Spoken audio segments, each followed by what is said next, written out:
técnicos aquí están viendo las notas, las sugerencias de ustedes.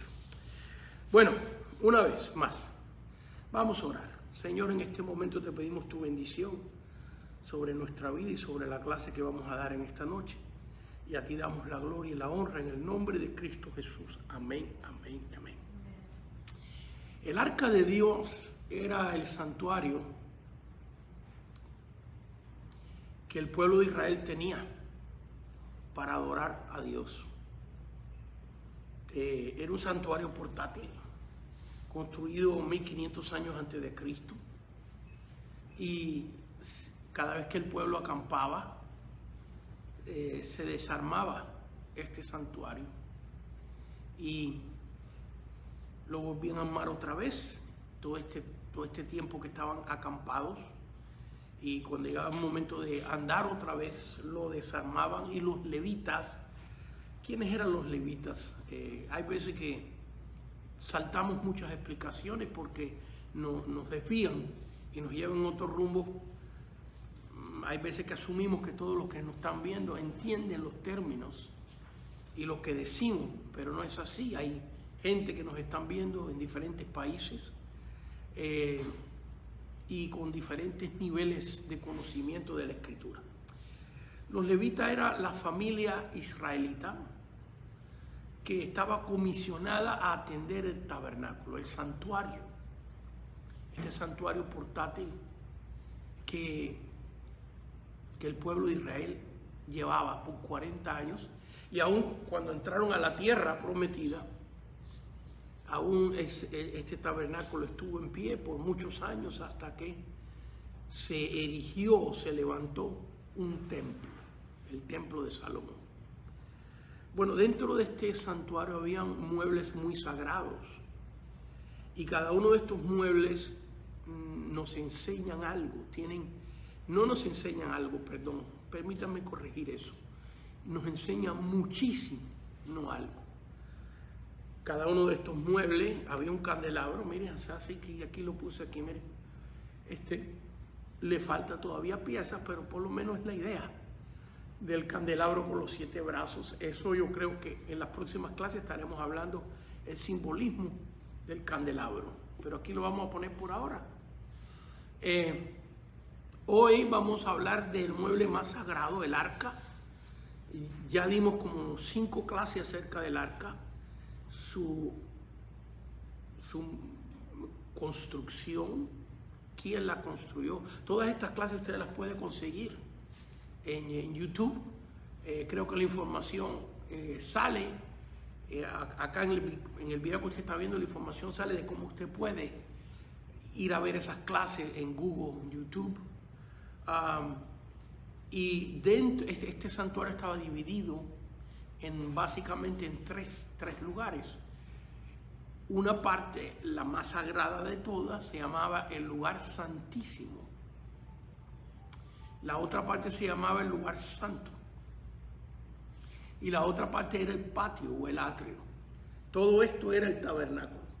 Pues también en el atrio había muebles sagrados, debo de decir altares sagrados, y diferentes artículos que en las clases más adelante hablaremos de ellos.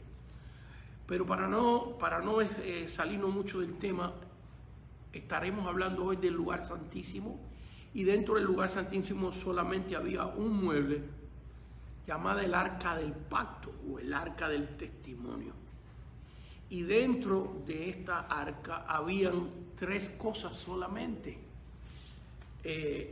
Una de ellas hemos hablado extensamente, hemos dado varias clases acerca de las tablas con los 10 mandamientos. Acabamos la semana pasada de dar los últimos, fuimos mandamiento por mandamiento. Consíguese esas clases si usted está interesado. Y estas tablas que Moisés adquirió en el monte Sinaí, debo decir, tablas de piedra que él llevó porque fueron las segundas. Y Dios le dictó los 10 mandamientos y Moisés los escribió. En estas segundas tablas entraron dentro del arca y se conservaron como testimonio. Por eso esta arca también se llamaba el arca del testimonio. lo otro que había dentro de esta arca, mire, vamos a leerlo en Hebreos capítulo 9, versículo 4. Vamos a Hebreos capítulo 9, versículo 4, a buscar qué había dentro de esta arca. Habían 3 cosas. Ya de las tablas de los 10 mandamientos hemos hablado muchísimo. Ahora hablaremos de otra cosa que estaba dentro de esta arca. Versículo 4 dice: el cual tenía un incensario de oro. Aquí está hablando del lugar santo, el incensario que tenía allí donde se ofrecían inciensos. El arca del pacto cubierta de oro por todas partes.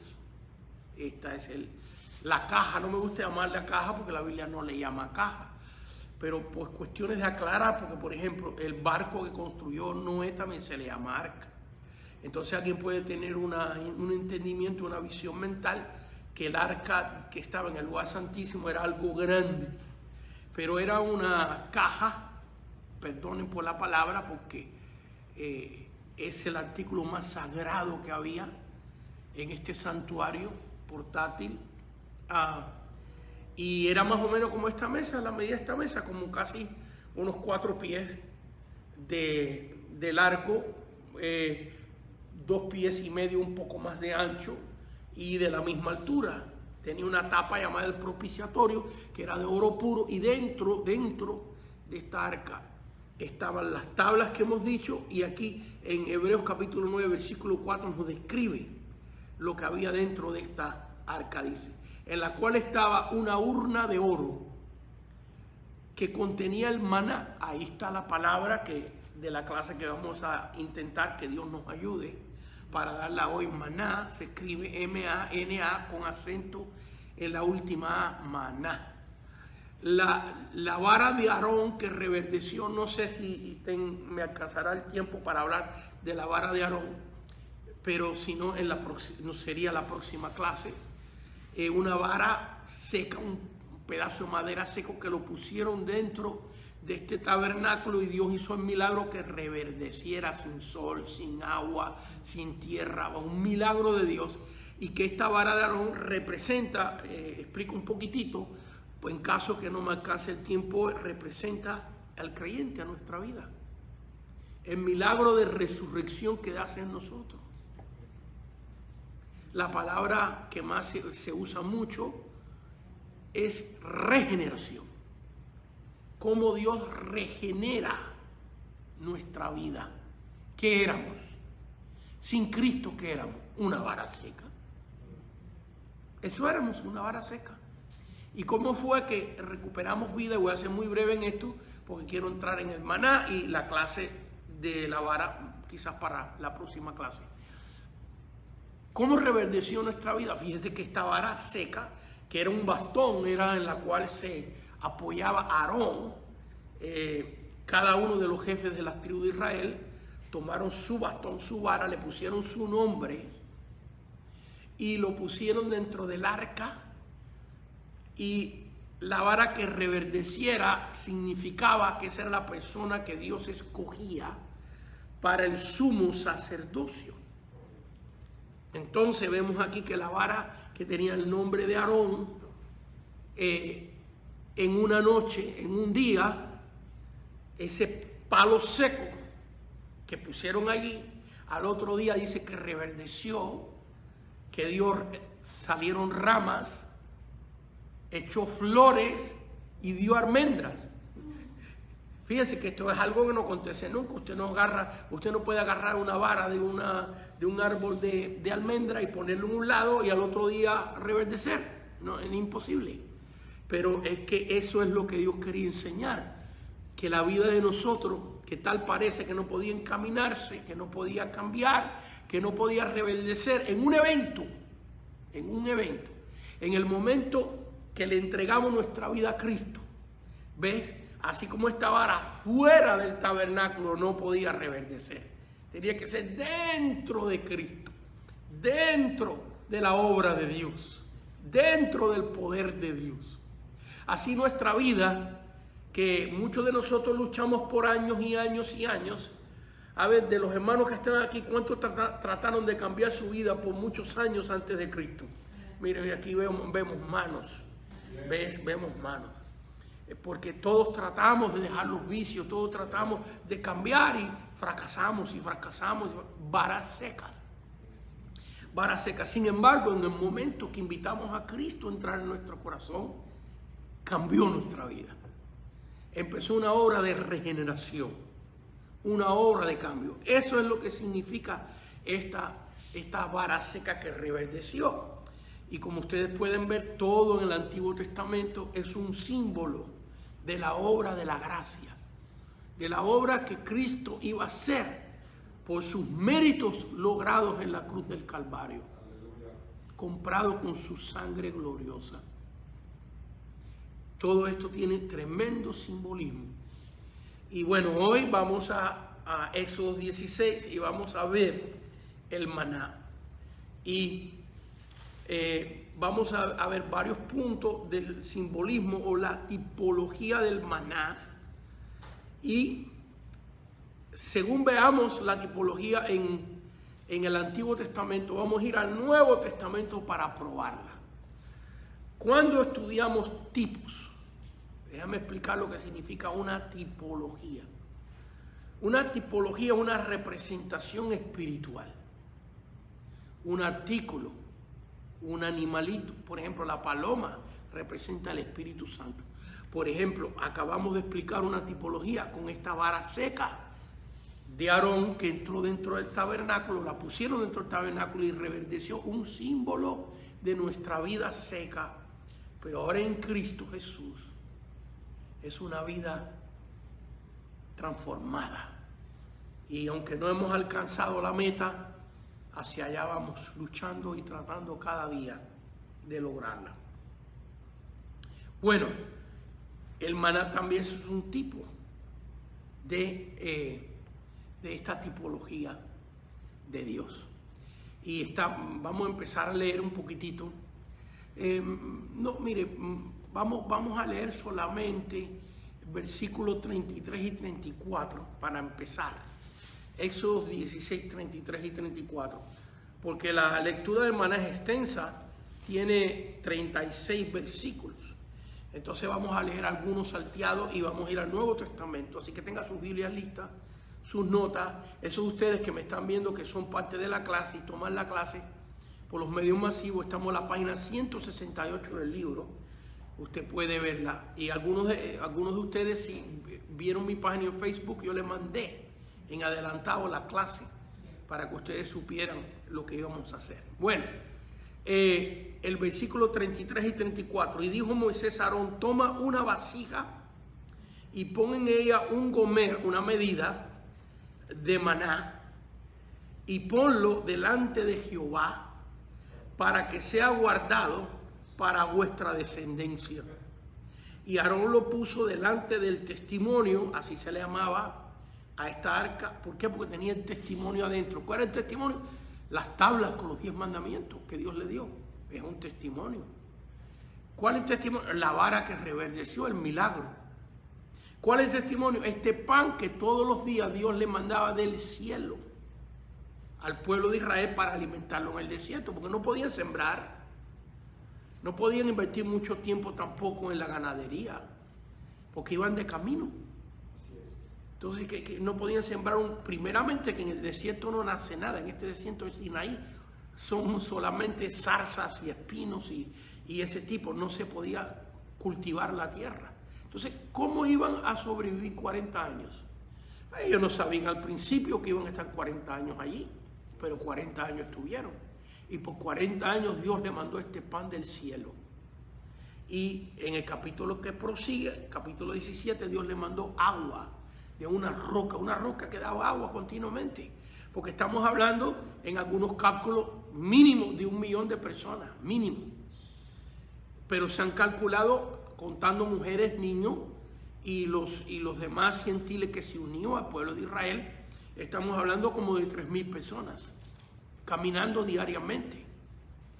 Dios le mandaba una nube por el día porque no hubieran podido sobrevivir las temperaturas tan calientes del desierto Sinaí, personas que no estaban acostumbradas a eso ya. Porque hay personas que pueden resistir mucho calor y saben cómo sobrevivir en un desierto, pero esta es una nación que había vivido esclava en Egipto, que tenían sus casitas, que no estaban expuestos a un calor continuo. Entonces Dios le mandaba una nube para protegerlos de día y de noche, porque en el desierto Sinaí así las temperaturas cambian muy drásticamente. Y de noche Dios le mandaba una columna de fuego, una calefacción. Y ellos veían este milagro diariamente. Y luego diariamente veían este pan que caía del cielo y era lo que comían. El versículo 34 dice, Aarón lo puso delante del testimonio para guardarlo como Jehová lo mandó. Así que leímos en el libro de Hebreos, capítulo 9, versículo 4, que dentro de esta caja sagrada, de esta arca sagrada, habían estas tres cosas: las tablas con los 10 mandamientos, la vara de Aarón que reverdeció y la vasija de oro con el maná, con el pan. Este pan que estuvo allí por cientos de años como testimonio del milagro de Dios. Bueno, vamos a ver en el versículo 4. El versículo 4, vemos, leamos el versículo 1 para entender qué está pasando. Dice el versículo 1, partió luego de Elín toda la congregación de los hijos de Israel. Toda la congregación, niños, ancianos, mujeres. Como dije anteriormente, se calcula que de 1 millón a 3 personas habían en este éxodo, en esta salida. Y vino al desierto de Sin, que está entre Elín y Sinaí, a los 15 días del segundo mes, después que salieron de la tierra de Egipto. Así que vemos aquí la fecha bien documentada. Versículo 2, y toda la congregación de los hijos de Israel murmuró contra Moisés y Aarón en el desierto. Empiezan a murmurar, empiezan a hablar, porque están viendo que los víveres que ellos traen de camino, pues se agotan. En días se agotan. ¿Qué van a comer? ¿Qué agua van a beber? ¿Cómo llevar agua para 40 años? No se puede, ni siquiera para un año, ni siquiera casi para un mes. Simples personas llevando vasijas, el peso, en mi casa hay un galón de agua de 5 galones y cada vez que yo lo tengo que cargar me pesa más. Yo no sé por qué será. Entonces el agua pesa mucho. Entonces vemos aquí como Dios provee, pero ellos en su humanidad, y aquí vemos que Dios tiene misericordia de ellos. ¿Qué Dios tan poderoso? ¿Cómo esta gente iba a pensar que Dios los iba a sacar de Egipto y llevarlo a un desierto tan difícil de cruzar y no proveer para ellos? Así nos pasa a nosotros, así titubea nuestra fe. Cuando perdemos nuestros trabajos, cuando no sabemos qué va a pasar con nuestra vida en una enfermedad. Sin embargo, Dios ya nos ha probado en el pasado cómo Él provee para nosotros, cómo Él está a nuestro lado. Sin embargo, esa humanidad que cargamos caída muchas veces nos hace dudar. Y aquí vemos el pueblo murmurando, más allá de dudar. Dice contra Moisés y Aarón en el desierto. Y murmurar contra ellos, murmurar contra Dios, porque ellos fueron los que se pararon delante del pueblo y dijo: Dios nos ha mandado para sacarlos ustedes de la esclavitud. Así que el versículo 3, y les decían los hijos de Israel, ojalá, mire, cuando usted no se para firme en la fe, cuando usted empieza a entrar en una mentalidad de duda, mira hasta dónde te lleva la duda. Mira hasta dónde te lleva la duda. Vamos a ver aquí hasta dónde fueron. Por eso la murmuración, cuando viene a tu mente y a tu boca, repréndela y párala. Porque es un virus, como esto que estamos viendo ahora, que prosigue, no para. Hace unos años atrás, creo que en la última clase lo mencioné, pero me está viniendo a la mente otra vez y merece la pena. Que el pecado es progresivo. En otras palabras, en un mensaje que prediqué tenía estos puntos. que el pecado siempre te lleva más lejos de lo que tú pensabas ir. Cuando una persona decide pecar, piensa que va a llegar hasta cierto punto en el pecado, pero siempre el pecado lo lleva más lejos de lo que uno pensaba ir. El pecado siempre te cuesta más caro de lo que tú pensabas pagar. Y el pecado también siempre te retiene más tiempo de lo que tú pensabas quedarte. Eso hace el pecado. Y aquí lo vemos, la forma progresiva, donde ellos salen y ellos vieron milagros de Dios. Ellos vieron 10 plagas que Dios les mandó a Egipto. Ellos vieron cómo el ángel de Jehová los protegió. Ellos vieron como cuando cayó la plaga de las tinieblas sobre Egipto, en la tierra de Gosén, donde ellos vivían, había luz. Cuando cayó las úlceras a los egipcios, a ellos no les tocó ninguna. Ya habían visto muchos milagros. Sin embargo, vemos aquí que empiezan a murmurar. Y cuando viene la murmuración, repito, hay que pararla, hay que cortarla al principio. Ya sea contra la obra de Dios o contra la gente de Dios.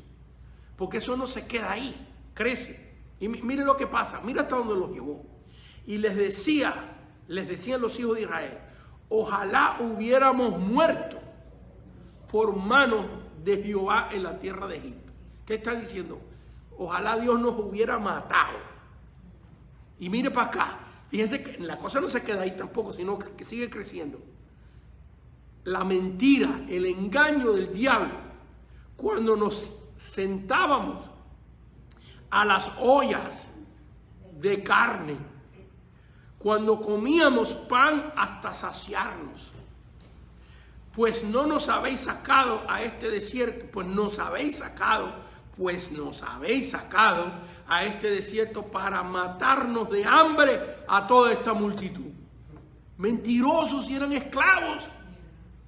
No tenían ni qué comer, todos flacos, muriéndose de hambre, sucios, porque su trabajo era hacer ladrillo con barro, aplastando barro con sus pies día y noche. ¿Ves? Y aquí empieza la murmuración y los lleva a una escala, algo que va escalando y escalando y escalando y poniéndose peor. Así que las cosas del enemigo hay que contarlas de principio, para no permitirle que echen raíces. Allá el apóstol Pablo nos menciona algo de eso y nos dice que tengamos cuidado, que no salga una raíz de amargura dentro de la iglesia, que una persona tenga raíz de amargura y contamine a los demás, porque así empiezan las divisiones, así empieza como la unción de Dios empieza a desaparecer de las iglesias. ¿Cuántas iglesias hemos visto que la gloria de Dios estaba ahí? Las almas se salvaban, la gente se bautizaban, se convertían, bautismo en agua y bautismo con el Espíritu Santo. Y los años han pasado y tal parece que, perdone lo que voy a decir, que es un funeral, que no se está celebrando la vida y la resurrección de Cristo, sino como un Cristo que ya no hace nada. Y hay iglesias que ni creen en milagros hoy, que ni creen que Cristo sana, que no creen que Dios le puede dar el don de sanidad a alguien o Dios usar a una persona para orar por otra y que sane. ¿Ves? Porque la negatividad y la falta de fe va creciendo. Y aquí Dios tuvo mucha misericordia de ellos, porque recién están conociendo a Jehová, aunque ya habían visto tremendos prodigios. Pero vemos aquí como que Dios ni le hace mucho caso a lo que están diciendo. Y en el versículo 4 dice, y Jehová dijo a Moisés, he aquí yo os haré llover pan del cielo. O os haré llover pan del cielo. Y el pueblo saldrá y recogerá, y lo recogerá diariamente. Así que vemos aquí, hasta para la porción le da, la porción de un día, para que yo pruebe si andan en mi ley o no. Fíjense lo que Dios está diciendo. Yo no le voy a mandar maná para la semana, sino cada día, para probarlos. Y vamos a abundar en esto un poquito más adelante, pero sí muy brevemente. Vaya que ellos tenían que creer. Ellos tenían que creer que el pan que levantaban ese día, Dios lo iba a mandar mañana también. Qué tremendo. Me viene a la mente el milagro que hizo Dios a través de Elías con la viuda de Sarepta, que dice la Biblia que tenía un poquito de harina en la tinaja y un poquito de aceite en la vasija. Y la palabra profética que Dios le dio a través de Elías a aquella viuda, por no abundar mucho en esto, sino ser breve, no me saque mucho del hilo del maná, pero es interesante esto. La palabra profética fue: porque la harina no disminuirá, ni el aceite menguará. Y dice la Biblia, y así fue. La harina no disminuyó, ni el aceite menguó. Fíjense, hay veces que leemos eso y no entendemos. ¿Ves? Porque lo que está diciendo es que la misma cantidad de harina se iba a conservar en la tinaja. Y dice la Biblia, y comió la viuda y toda su casa. Vaya, que allí había una cola diaria, porque en el pueblo no había harina en ningún lado. Había hambre en la tierra y en el único lugar que había harina era en casa de la viuda. Pero yo me recuerdo una vez leyendo ese pasaje, yo dije, ¿y por qué Dios no le llenó la tinaja? ¿Por qué no se la llenó de un tirón? Porque dice, la harina no disminuirá. En otras palabras, que la misma cantidad, poquitita de harina que tenía, era la misma cantidad que tenía continuamente. Que la viuda sacaba un puñado de harina y hacía una torta. Y ahí estaba la cola de gente. Porque era el único lugar que había pan. Y quedaba la misma cantidad y volvía a sacar. Y era una multiplicación continua. ¿Por qué Dios no le llenó la tinaja? ¿Ves? Porque Dios ha hecho estas cosas otras veces. Mira, aquí está mandando pan del cielo para una multitud de gente. Pero tenían que cada día irlo a buscar. No se le mandaba para la semana entera. Y la tinaja no la llenó porque al mantenerse la misma cantidad de harina obliga a la viuda y a la gente que están allí a tener fe, a seguir creyendo en el Dios que multiplica. ¡Wow! ¿Cuántas veces me ha pasado esto a mí? Que he tenido en la cuenta bancaria y digo, yo no sé cómo voy a pagar la renta este mes. Yo no sé cómo voy a comprar los víveres. Porque mucha gente se cree que nosotros los que estamos ministrando somos millonarios y no pasamos necesidades. Bueno, puede ser que haya algunos millonarios, pero yo no conozco ninguno. La mayoría, ¿será que yo soy amigo de pastores pobres? Yo no sé, o pastores que como la viuda, que Dios nos pone a confiar todos los días en que Dios provea. Pero estoy seguro que no es a mí el único que me pasa. Yo estoy seguro que de los que están aquí, a ver, hermano, ¿a cuántos les pasa eso a ustedes? Yo digo, pero ¿por qué Dios a ver, hermano Chum, ¿por qué Dios no te acaba de poner $1 millón en tu cuenta bancaria? Sino que poquito a poco, así como con cucharita, a los hermanos que están aquí, a ver, ¿por qué Dios de una vez ya, si Dios te va a proveer, que te meta $3 millones en el banco, sino que cada mes, cada día, cada semana? Pero eso es lo que nos hace mantenernos confiando en este Dios que provee para nosotros. Y lo vemos aquí con el maná. ¿Ves? Entonces, ¿qué simboliza este maná? Bueno, ya hemos hablado de algunas cosas que simbolizan algunos mensajes espirituales, como tener confianza que Dios nos va a mandar ese sustento para nuestra vida. Pero a ver, mire, en el libro de Juan capítulo 6, y quizás puedan marcar ustedes para que se nos haga más fácil. Mire, pon una marquita. Mire, yo tengo aquí unas cositas con que yo marco mi Biblia, y yo voy a marcar Éxodo capítulo 16 y luego voy a marcar Juan capítulo 6, porque vamos a ir varias veces a ese capítulo y usted va a ver por qué. Usted va a ver por qué. No quiero aclarar todo un tirón, sino poquito a poco irlo leyendo. En Juan capítulo 6 usted va a ver qué es lo que nos enseña el Señor acerca de esta tipología del maná. Entonces vamos a Juan capítulo 6, versículo número 49. Juan capítulo 6, versículo número 49. Y vamos a ver qué es lo que dice ahí. Versículo 49, 50 y 51. Estos tres versículos, mire lo que dice el Señor. Aquí es el Señor Jesús hablando. Dice, vuestros padres comieron el maná. ¿De qué está hablando Cristo?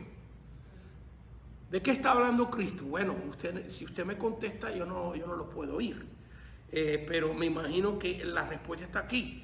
Vuestros padres comieron el maná. Jesús está haciendo una referencia a lo que leímos 1500 años antes que él naciera. Está haciendo una referencia a este pan del cielo. Vuestros padres comieron el maná en el desierto y murieron. Este es el pan que desciende del cielo, para el que de él come no muera. ¿A quién se está refiriendo Jesús? Mire, versículo 51. Yo soy el pan vivo que descendió del cielo. Si alguno comiere de este pan, vivirá para siempre. Y el pan que yo daré es mi carne, la cual yo daré por la vida del mundo.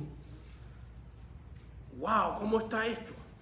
¿Cómo es que comemos nosotros la carne de Cristo?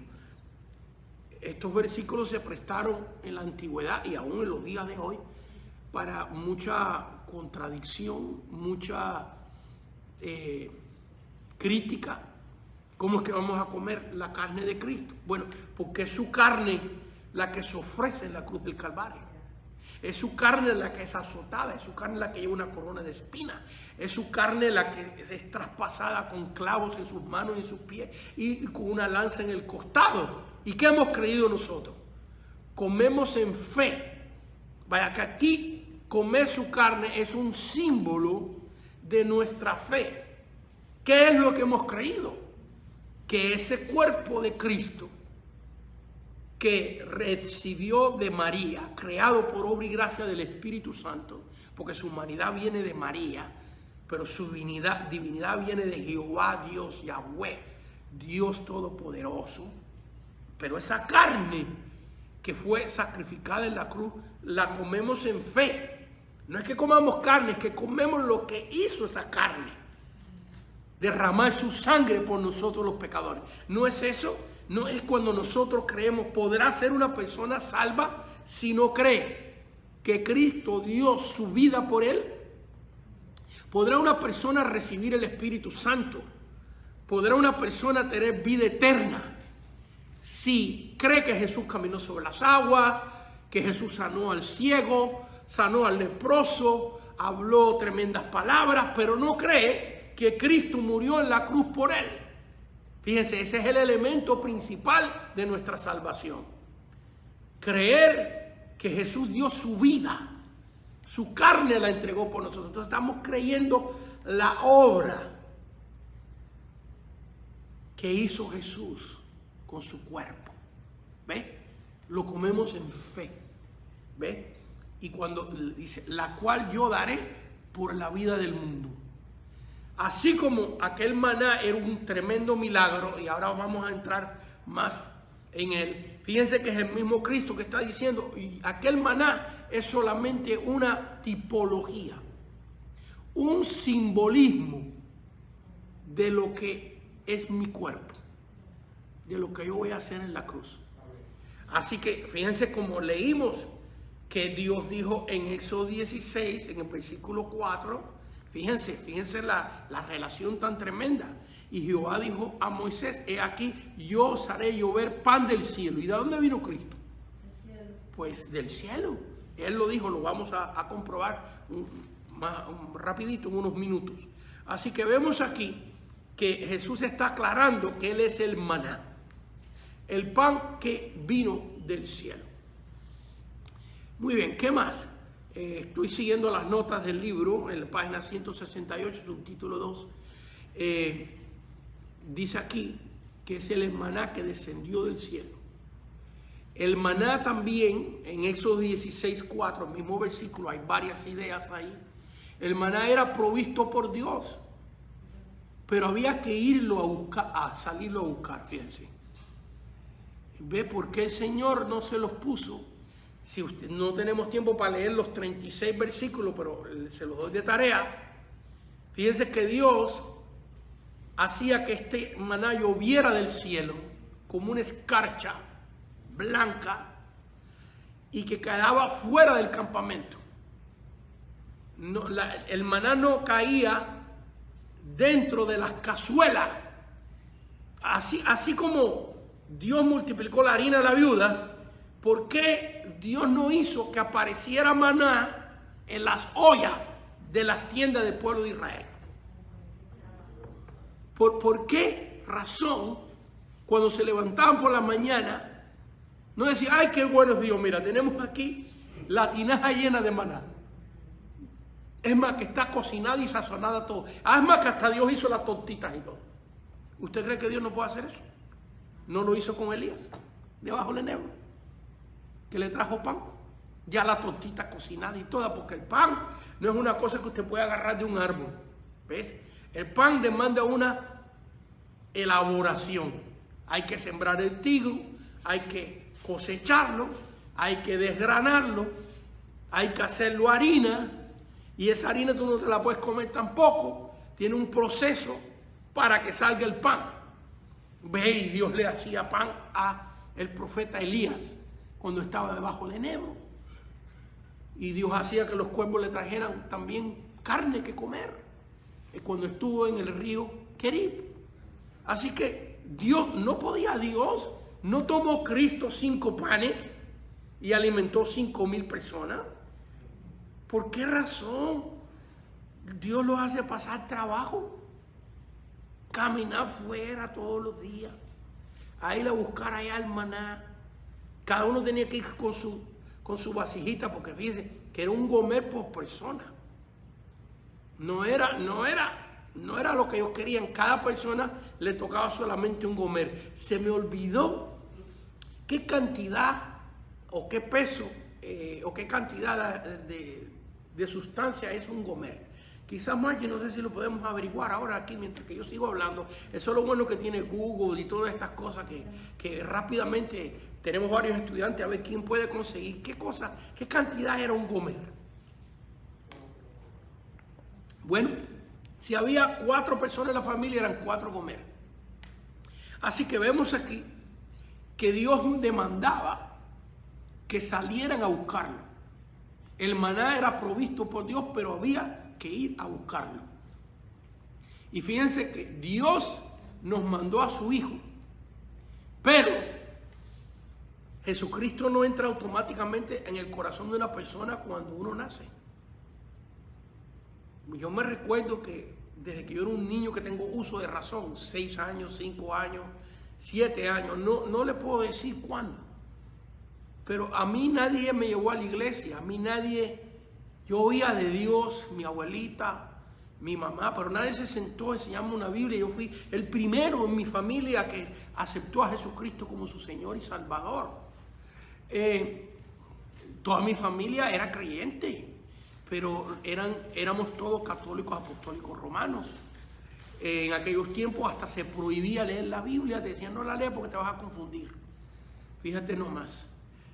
Bueno, no quiero entrar en esos temas, lo que quiero decir es que veamos aquí en Marcos, por ejemplo, en Marcos capítulo 1, lo que tenemos en nuestras notas, Marcos capítulo 1, versículo 15, Marcos 1:15, veamos aquí, que así como el maná había que salirlo a buscar, mire lo que dice en Marcos capítulo 1, versículo 15, diciendo, el tiempo se ha cumplido y el reino de Dios se ha acercado, arrepentidos y creer en el Evangelio. Fíjense, Dios mandó a su Hijo, nació de una virgen o fue engendrado en una virgen por obra y gracia del Espíritu Santo. Tema para otro día. Pastor, un gomer equivale a 2 litros. Un gomer equivale a 2.2 2 litros, 2.2 litros. 2.2 litros era la cantidad de maná que les tocaba al pueblo de Israel. Pero tenían que salir fuera. La idea, vemos aquí, que Dios no se la pone tan facilita, sino que tenían que salir a buscarlo. Y mire, Dios nos mandó a su Hijo. Pero ahora hay que ejecutar el libre albedrío para aceptarlo. Tenemos que buscarlo. Es verdad que Dios nos toca. Es verdad que Dios se ha puesto a nuestro alcance. El pueblo de Israel se levantaba, los israelitas, y veían el maná allá a lo lejos. ¿Ven? Allá lo veían. Dios no se lo puso a 20 días de camino. Dios se los puso a una distancia, pero una distancia donde ellos lo podían alcanzar. Y Dios Padre nos ha mandado a su Hijo y lo ha puesto a una distancia donde podemos alcanzarlo, donde podemos entregarle nuestro corazón, nuestra vida al Señor. Pero no creas tú que Dios automáticamente va a entrar en tu corazón. ¿Cuántas veces he oído yo a personas que me dicen, Él sabe que yo creo en Él, que entre en mí cuando Él quiera? No. Esto no funciona así. Esto no funciona así porque eso es un relajo, que entre cuando Él quiera. No. Usted debe, es la pregunta porque Dios no obliga a nadie. Usted debe aceptar a Cristo de una manera formal, de una manera seria. El momento de entrega a Cristo es como el momento donde un hombre y una mujer se casan. ¿Ves? Que usted viene delante de testigo, que usted confiesa su amor, que hay un documento legal. ¿Ves?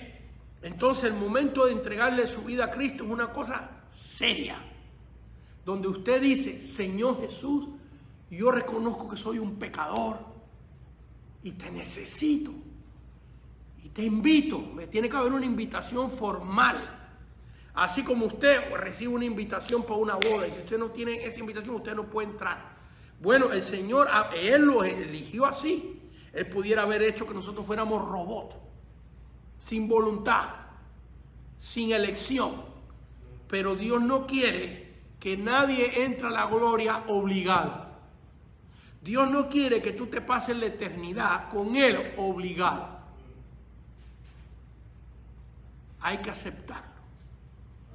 Hay que reconocer que Él es el Señor de señores y Rey de reyes. Hay que reconocer que somos pecadores y que solamente podemos tener vida eterna aceptando a nuestro Señor y Salvador Jesús, el Cristo del Padre. Y aquí vemos que el maná tienen que salir a buscar. Y a ti te invitamos hoy. Dios ha puesto a Cristo a tu alcance. Está al alcance de tu confesión de tus labios y de la fe de tu corazón. Y eso se aclara aquí también. Vamos al subtítulo 3 en nuestras notas. Y regresamos a Éxodo capítulo 16 y el versículo 15 y 31. El versículo 15 y 31, muy interesante. Dice así: y viéndolo los hijos de Israel, cuando el pueblo vio a esa escarcha en todo el campo y salieron a buscarla, se dijeron unos a otros, ¿qué es esto? Bueno, mire, eso es lo que significa la palabra maná. En hebreo, la palabra maná significa ¿qué es esto? Nosotros le hemos dado otro significado, no nosotros, la misma Biblia. En el versículo 4, he aquí yo os haré llover pan del cielo, y le llamamos pan del cielo. Pero el significado literal de la palabra maná es esto. ¿Qué es esto? Y vinieron los hijos de Israel y se dijeron unos a otros, ¿qué es esto? Porque no sabían qué era. Entonces Moisés le dijo, es el pan que Jehová os da para comer. Y el versículo 31, y la casa de Israel lo llamó maná, que significa, ¿qué es esto? Y era como semilla de culantro blanco y su sabor como hojuelas con miel. Y comieron este pan 40 años. 40 años. Ahora, a mí no me importa qué bueno sea el mejor pan del mundo. Búsquete el mejor pan del mundo. si tú comes ese pan nada más, por 40 años, no, mira, no duras ni 6 meses.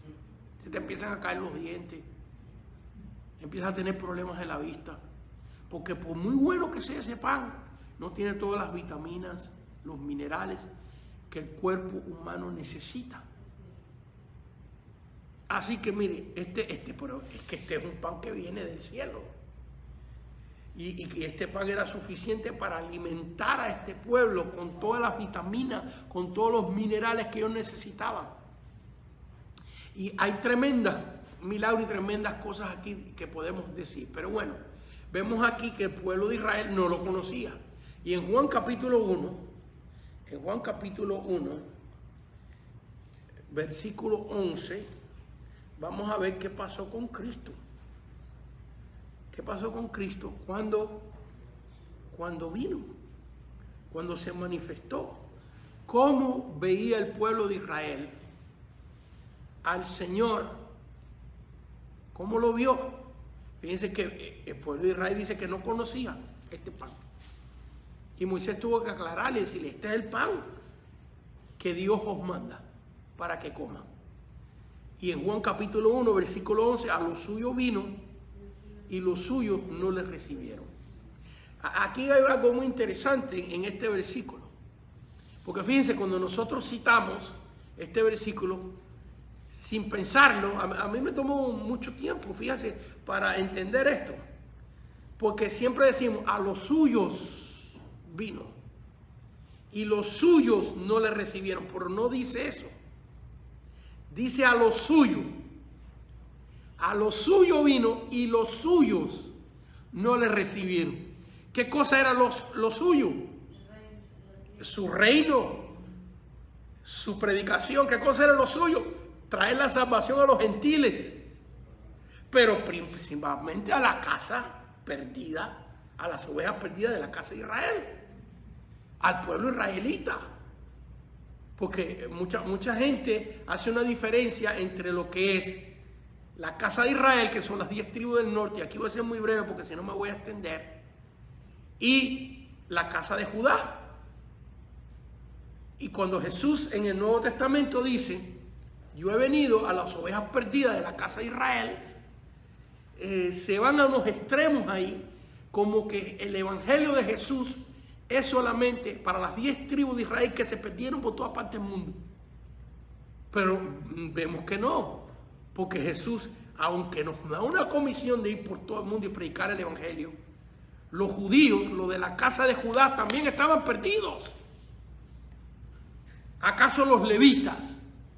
Fíjense que los levitas entran de entre la agrupación de Benjamín, Judá y Leví. Esas 3 tribus fueron las que se quedaron en el reino de Judá. ¿Y quiénes eran los peores perdidos? No eran los fariseos, no eran los escribas, no eran los levitas. Ahora, un fariseo podía ser de otra tribu, porque los fariseos eran simplemente maestros, podían ser de cualquier tribu, pero los sacerdotes no. ¿Quiénes fueron los que instigaron al pueblo para que se rebelara contra el Cristo? No fueron los sacerdotes, bueno, vienen de la tribu de Leví y de la tribu de Judá. ¿No habían perdidos también? Sí. Entonces cuando Cristo dice, yo he venido a las ovejas perdidas de la casa de Israel, ahí entran las 12 tribus, no solamente las 10 tribus, ahí entran las 12. Así que vemos aquí que a los suyos vino y los suyos no le recibieron. Mas a todos los que le recibieron, a los que creen en su nombre, les dio potestad de ser hechos hijos de Dios. Esto es muy interesante, porque los hijos de Dios son los que reciben a Cristo. Usted dirá, no, pero yo soy hijo de Dios. No. Nosotros cuando nacemos no somos hijos de Dios.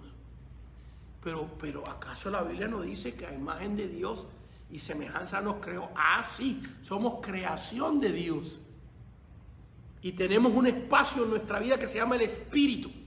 Y ese espacio que está en nuestra vida cuando nacemos está vacío. Por eso el hombre no importa cuánta oro, cuánta plata, cuántos carros tenga, si tienes un Lexus, un Mercedes-Benz, un Lamborghini. No importa si tienes 5 casas, 5 mansiones aquí en Malibu, otra allá en Palm Beach, Florida, otra allá en Newport al este, los lugares más caros del mundo, o allá en Mónaco, Mónica, bueno, en la Costa del Sol de España, vaya, en la Riviera Francesa, no importa, si no tienes a Cristo estás vacío, porque el espacio con que Dios nos creó, espíritu, alma y cuerpo, hay espíritu, alma y cuerpo, esa área del espíritu está vacío sin Cristo. Por eso el hombre, no importa cuánto tenga, siempre se siente vacío, hasta que acepta a Cristo. Y cuando uno acepta a Cristo, aunque si tuvieras una casita, vives en una casita modesta, lo que tiene es un plato de arroz con frijoles, hay paz, porque Él es el príncipe de paz. Él es el Señor de señores. Y ese espacio que hay en el ser humano, que es el espíritu, solamente lo llena Dios. Y Dios solamente lo llena si tú lo invitas a entrar. Él no entra, es un caballero. Él no le da una patada a la puerta y entra en tu vida, quieras tú o no quieras. Eso es lo que hace Satanás. Satanás entra en tu vida sin tú invitarlo. Bueno, algunos lo han invitado, pero la mayoría caen en el pecado y Satanás ve eso como una invitación y simplemente a lo bruto, a lo obligado, entra a tomar posesión de tu vida y de las áreas de tu vida. Cristo nunca hace eso. Cristo solamente entra en tu vida si tú lo invitas. Así que aquí vemos que el pueblo de Israel no conocía el maná. ¿Ves? Tampoco supieron apreciar que Jesús era el Mesías, el Cristo. La mayoría. Porque hubieron muchos del pueblo de Israel que sí aceptaron al Señor. Mira, Pedro era israelita. Es el término más correcto. Porque si yo me recuerde, no puedo traer a mi mente que la Biblia nos explique de qué tribu venía Pedro. No sabemos. Ni Juan. El que sí sabemos que venía de la tribu de Benjamín es Pablo, Saulo de Tarso, que luego llegó a ser el apóstol Pablo. Así que vemos aquí que eran israelitas, de alguna familia judía eran, y ellos creyeron. Así que a lo suyo vino, al negocio del Señor. Cuando el niño Jesús a los 12 años se perdió, no se perdió, estaba en el templo, se perdió para María y José, que pensaban que estaban perdidos, y se lo encontraron en el templo, enseñando a los doctores de la ley, Cristo, a los 12 años de edad. Y le preguntaron, mijo, ¿por qué nos hiciste esto? ¿Por qué te quedaste aquí? Nosotros hemos estado preocupados por día buscándote y no te encontramos. Y él dijo, en los negocios de mi padre me es necesario estar. En los negocios de mi padre me es necesario estar. ¿Y cuáles son los negocios de tu padre? ¿Cuáles son? Mire, Dios tiene 3 negocios. El primer negocio es la salvación de las almas. Presten atención. El segundo negocio de Dios es la salvación de las almas. Y el tercer negocio de Dios es la salvación de las almas. Él no tiene otro negocio. Todo su negocio es buscar las almas de los perdidos para que tengan vida eterna en Cristo Jesús. Alabado sea el nombre del Señor. Yo le voy a un aplauso, Señor. Yo gloria a Dios. Gracias, hermano. Gracias. Entonces vemos aquí que a lo suyo vino, a su negocio, y sin embargo los suyos, que eran los primeros que calificaban, no quisieron entrar a las bodas. No quisieron entrar a la fe. Bueno, pues algunos sí, como hemos explicado. Bueno, ¿qué más nos enseña este maná? En Éxodo capítulo 16, versículo 35, está el versículo en las notas, el versículo 25, pero vamos a leer el 35 en la clase. Y dice, así comieron los hijos de Israel maná 40 años.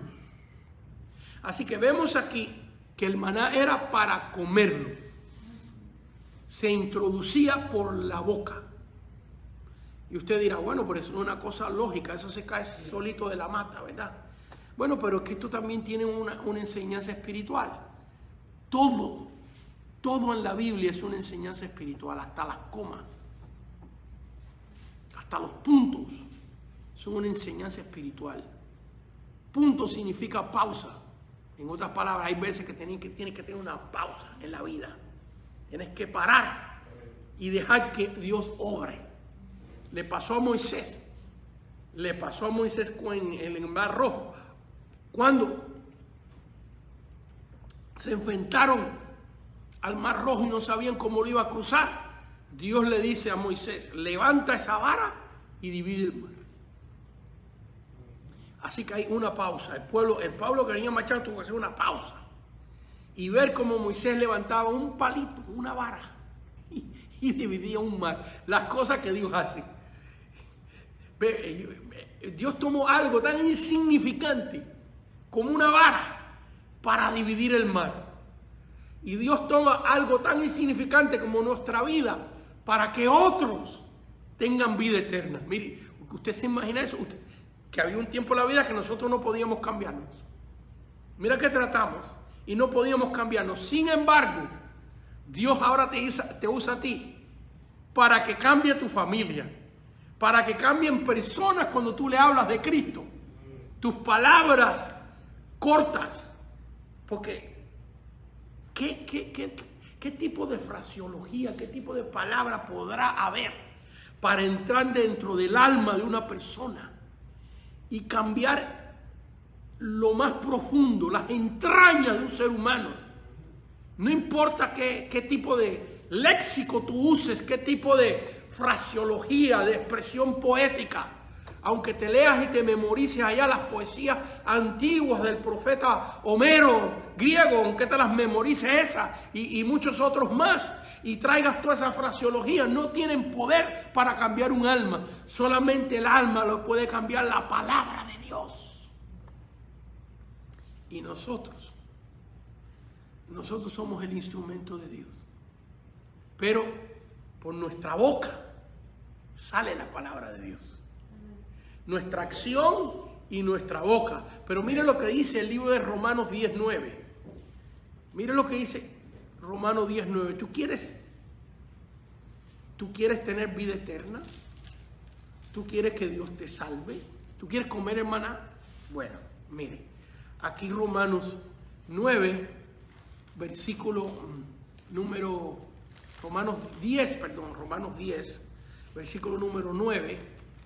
Romanos 10, versículo número 9 dice así. Dice que si confesares con tu boca, ¿ve? El maná se tenía que comer. Y Cristo es el tipo del maná. El maná del cielo. Y si confesares con tu boca, ¿qué cosa? ¿Qué cosa? Álgebra, geografía. Que Cristóbal Colón en el 1492, el 12 de octubre, llegó al Caribe y unió a Europa con la cultura americana y aquí estamos. ¿Ves? ¿Qué confesión? Que si confesase con tu boca que Alejandro el Grande conquistó allá a Persia. A ver, ¿qué vamos a confesar? Con nuestra boca dice que Jesús es el Señor. Y si creyeres en tu corazón que Dios le levantó de los muertos, serás salvo. Así que tiene que haber una fe interna, pero también tiene que haber una confesión, así como el maná se comía por nuestra boca. El maná que es Cristo, lo damos a otro en la palabra y lo comemos nosotros. Yo tuve que un día decir, Jesús, tú eres mi Señor. Lo que había en mi corazón, tuve que confesarlo. Llevo 45 años confesándolo. Entonces, fíjense qué relación tiene todo este asunto del maná. Los mensajes espirituales que tienen. Y nos faltan mucho, miren, para acá, miren nuestra clase. Muchos de ustedes se la puse en Facebook. Si usted entra a mi página en Facebook y busca la clase de hoy, va a tener toda la clase escrita. Ahí la tiene. Y tenemos aquí 13 artículos.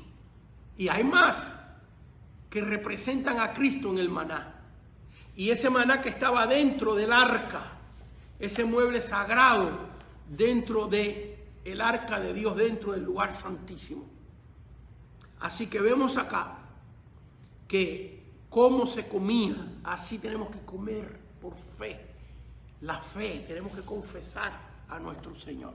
Creo que lo hemos explicado suficiente. Regresamos a Éxodo 16, versículo 16. Y el maná era la única comida permanente que tenía Israel en el desierto. Y digo eso porque en una ocasión, aquí, muy cerca de acá, no quiero invertir mucho tiempo en esto, pero empezaron a decir que se estaban muriendo de hambre, que no comían carne. Es más, que es triste porque llegó un momento acá que le dijeron a Dios: estamos cansados de este pan tan liviano. Así le dijeron a Dios. Y Dios le dijo: muy bien, mañana le voy a mandar carne. Le voy a mandar carne para que coman. Esto es lo que dice la Biblia. Y le salga por las narices. Así le dice Dios. Y dice la Biblia que al otro día Dios mandó codornices, millones de codornices. Imagínense, dice que las tomaban, las agarraban con la mano. Dios le mandó las codornices y las anestesió. Porque una codorniz así salvaje usted no la agarra con la mano. Para nada la puede agarrar con la mano. Y Dios se las puso ahí. Y dice que comieron carne y se enfermaron. Así que fue que yo me recuerde la única vez que comieron carne en el Antiguo Testamento. Aparte de la carne de cordero, etcétera, que comían cuando lo ofrecían como sacrificios, etcétera. Pero vemos aquí que la comida que Dios le mandaba oficial, que venía directamente del cielo, directamente de la mano de Dios. Digo directamente porque si tenían una oveja y la mataban y comían esa carne, ese era un esfuerzo humano. Yo sé que Dios es el que provee todas las cosas, pero tenían que criar la oveja. Pero este pan venía directamente del cielo, con todos los minerales, con todo lo que esta gente necesitaba. El maná era la única comida que tenía Israel en el desierto, o sea, el único alimento celestial. En Juan capítulo 6, otra vez regresamos ahí, les pedí que los marcaran porque todo ese capítulo 6, léalo como tarea. Jesús se declara como el maná que cae del cielo. Y en el capítulo 6, versículo 51, Juan 6, 51 dice: yo soy el pan vivo que descendió del cielo. Si alguno comiere de este, no dice yo soy algunos de los panes que vienen del cielo. Si alguno comiere de alguno de estos panes, vivirá para siempre. Los términos no son plurales, sino es singular. Yo soy el pan vivo que descendió del cielo. Si alguno comiere de este pan, vivirá para siempre. Y el pan que yo daré es mi carne, la cual yo daré por la vida de vosotros. Y también vamos a ver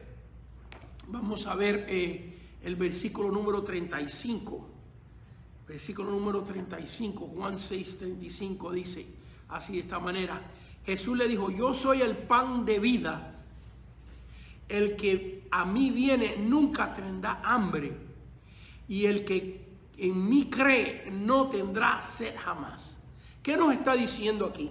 Que así como el pan era el único alimento que descendía del cielo, el alimento directo de Dios para el pueblo de Israel en todo este tiempo, así vemos que Cristo es el único camino.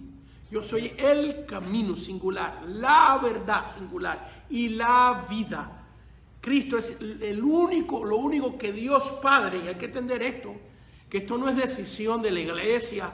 Muchas gentes a través de los años han tratado de proveer han tratado de probar que Jesucristo ni siquiera es Dios, que ni siquiera es el Mesías enviado del Padre.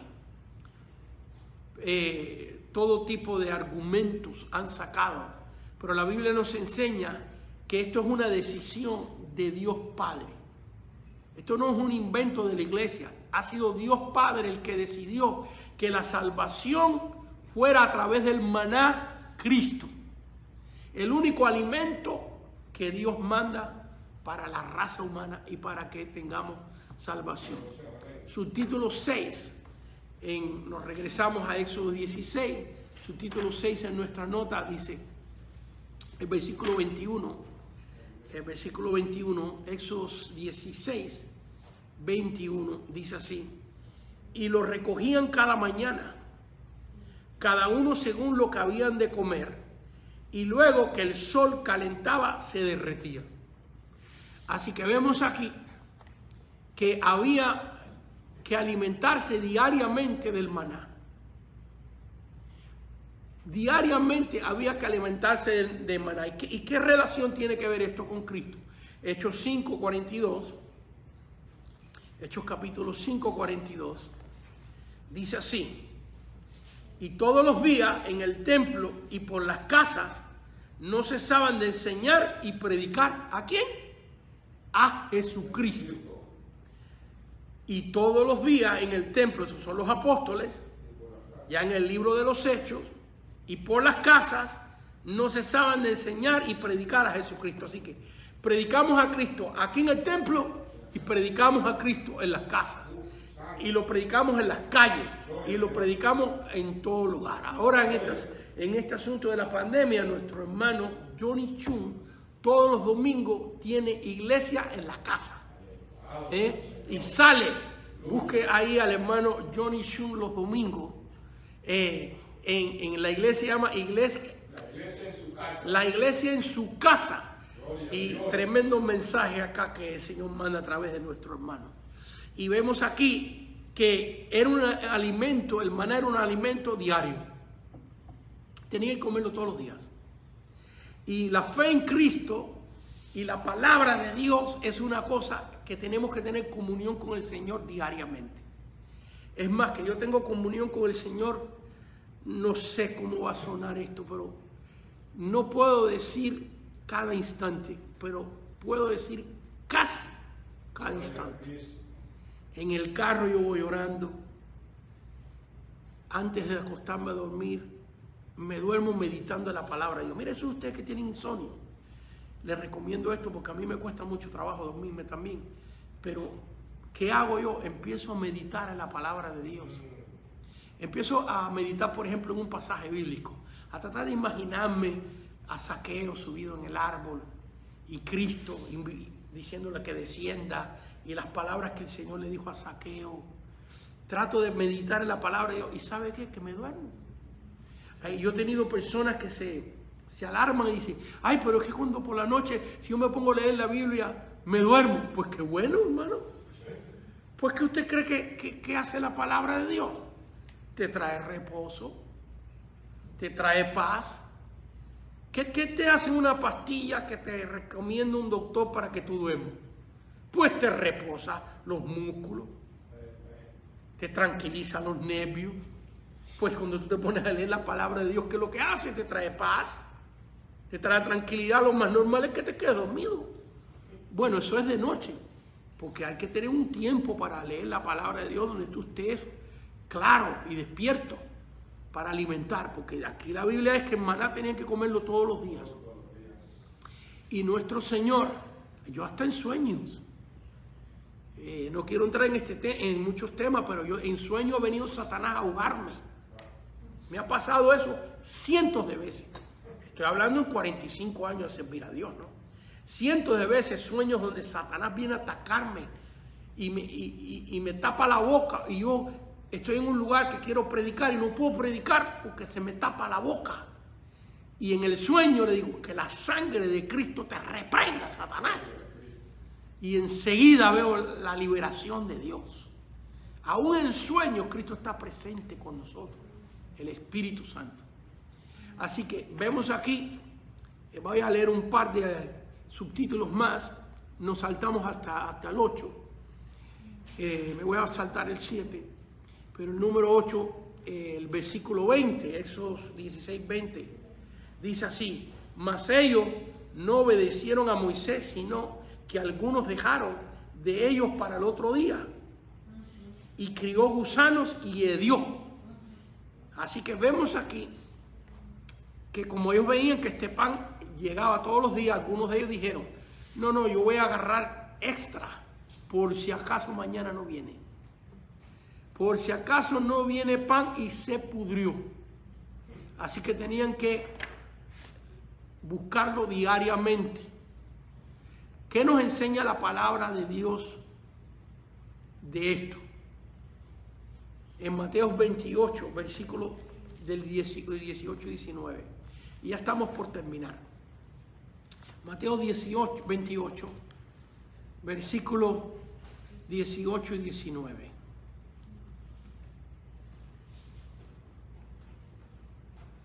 El último capítulo de Mateo, Mateo 28. Dije 18, en Mateo capítulo 28, cerrando el libro de Mateo, versículos 18 y 19. ¿Qué relación tiene este asunto del maná que se pudrió? Porque lo guardaron con Cristo. Dice, Jesús se le acercó y les habló diciendo, toda potestad me es dada en el cielo y en la tierra. Por tanto, id y hacer discípulos a todas las naciones, bautizándolos en el nombre del Padre, del Hijo y del Espíritu Santo. ¿Qué nos enseña esto, hermanos míos? Que las cosas de Dios no se pueden esconder. Así como guardaron el maná y se pudrió, la fe en Cristo, la palabra de Dios, lo que nosotros tenemos, hermanos míos, tenemos que irlo a buscar todos los días y no podemos esconderlo porque se pudre, se estanca, pierde su filo. No sé qué palabra puedo usar. Se apaga. Dios nos dio su evangelio para que los compartamos con otros. Y voy a leer lo que falta, los puntos que faltan brevemente y simplemente citarlos.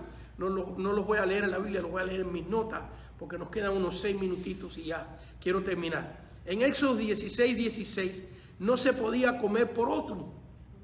O sea, cada persona tenía que comer de este maná. El papá no podía comer del maná y el hijo se llenaba, sino que cada uno tenía que comer. Y vemos en Juan capítulo 6 que la Biblia nos enseña que cada uno de nosotros tenemos que adquirir nuestra fe. El Cristo que yo tengo en mi corazón no se lo puedo dar a comer a mi hijo tiene que comer de él mismo. Lo único que yo puedo hacer es decirle, mira, ahí está el maná, lo voy a ir a buscar y cuando yo lo traiga, cómelo. Lo único que le puedo decir a mi hijo, a mi familia, a las personas que me encuentre, dice, mira, ahí está el maná en la cruz del Calvario, pero así como yo lo comí, tú tienes que comerlo también para que tengas vida eterna. Muy bien, ¿qué más? Dicen en Éxodo 16:31 que su sabor era como hojuelas con miel. En otras palabras, dulce. Y fíjense, antes de entregarnos a Cristo huíamos. Te invitaban a la iglesia y tú no querías oír. No tenías ganas de leer la Biblia. Pero una vez que tú comes a Cristo, una vez que Cristo entra en tu corazón, el Señor se convierte en la dulzura de tu vida. El Señor camina contigo, el Señor está contigo, su palabra tú la anhelas. Juan capítulo 15, versículo 11 nos habla de eso. Juan 15, 11. Éxodo 16:31 dice que era blanco. ¿Por qué el Señor nos mandó este pan color café o azul como color celestial? ¿Por qué era blanco? Porque es un tipo de Cristo. Y el color blanco representa santidad, pureza. Y en Hebreos capítulo 4, versículo 14 y 15, Hebreos 4, 14 y 15, la Biblia nos enseña que Jesús era sin pecado, que fue tentado a nuestra semejanza en todo, pero sin pecado. Así que por eso dice que era color blanco. En Éxodo 16:35, por 40 años, en otras palabras, en el momento que entraron a la tierra, ya paró el maná. Esto nos habla de una gran cantidad de tiempo. Y ya lo hemos dicho de muchas maneras, que Cristo es el alimento único que Dios tiene para nosotros. Así que vemos que por 40 años comieron este pan sagrado que representa a Cristo. Y este pan que estaba dentro del arca de Dios. Porque el arca representa muchas cosas. Representa mi vida. ¿Y qué tiene que haber en mi vida? Las tablas de los mandamientos. ¿Qué tiene que haber en mi vida? La palabra de Dios. ¿Qué tiene que haber en mi vida? La vara de Aarón que reverdeció. ¿Qué tiene que haber en mi vida? Una regeneración, vida transformada, vida cambiada. ¿Y qué tiene que haber dentro de mi vida? Cristo, el maná, el pan de Dios que nos envió del cielo. Que Dios les bendiga en esta noche. Espero que le haya sido de bendición. Démosle un aplauso, Señor, hermano. Y si usted escuchó esta clase y Dios tocó tu corazón, Dios tocó tu vida, yo quiero hacer una oración para que la hagamos juntos. Para que usted invite a este maná, a este pan del cielo, a este Cristo a entrar en tu corazón, en tu vida. Es una oración muy sencilla. Es una invitación a Dios. No es una oración para usted comprometerse con una religión. No. Es una oración para usted invitar a Cristo, el que murió por ti en la cruz del Calvario, a entrar en tu vida y en tu corazón. ¿Quieres hacerla? Hazla conmigo, por favor.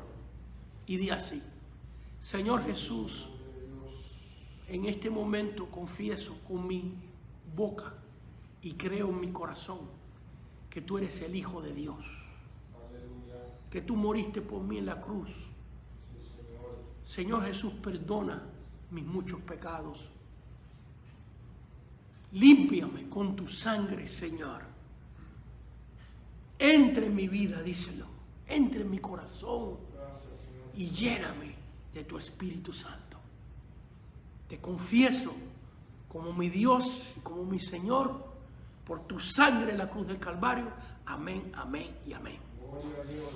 Y si usted hizo esta oración, usted, amén, es un hijo de Dios. Desde ahora por delante Dios va a hacer un milagro en ti. Y nos quedan unos 3 minutos. Vamos a ver si hay algunas preguntas acerca de este tema en este día.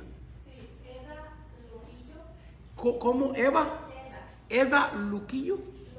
Lobillo. Eva Lobillo. Dice, hoy escuchamos a las noticias que hubo un tratado de paz de Israel. ¿Esto es una señal más de que el Señor ya viene? Sí, hoy escuchamos en las noticias, dijo nuestra hermana, que hay un tratado de paz más con Israel. Jesús dijo, cuando haya paz, erguidos y preparados, porque el fin se acerca. Así que una de las señales es que en medio de estas pandemias, en medio de guerra, porque hay guerras en el mundo, aquí no las tenemos en los Estados Unidos, pero hay países en guerra. En medio de guerras habrá personas que prometerán paz y harán tratados de paz, y Cristo viene pronto. Amén. Cándido Reyes de El Salvador. Cándido Reyes del Salvador. Dice, al ser el maná el alimento necesario y único para Israel, ¿el pueblo no moría de enfermedad? Al ser el maná el único alimento enviado de Dios para Israel, ¿no morían de enfermedad? Pues fíjense que no murieron.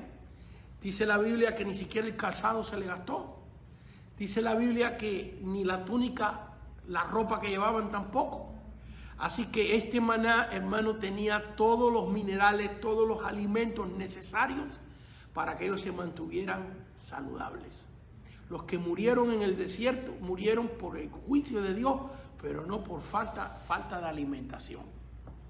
Esas son todas las preguntas. Muchísimas gracias por su tiempo, gracias por sus ofrendas. Muchas personas nos mandan ofrendas a través de Zelle, a través de PayPal, ofrendas de $10, de 5, de 3, de 20, de 50. Muchas gracias, porque a través de ellas me puedo mantener estudiando, preparándome la palabra y sirviendo a mi Señor como lo he hecho por tantos años, tiempo completo. Que Dios les bendiga y hasta el jueves a las 8 de la noche, donde continuamos con este estudio de lo que había dentro del arca de Dios. Aleluya.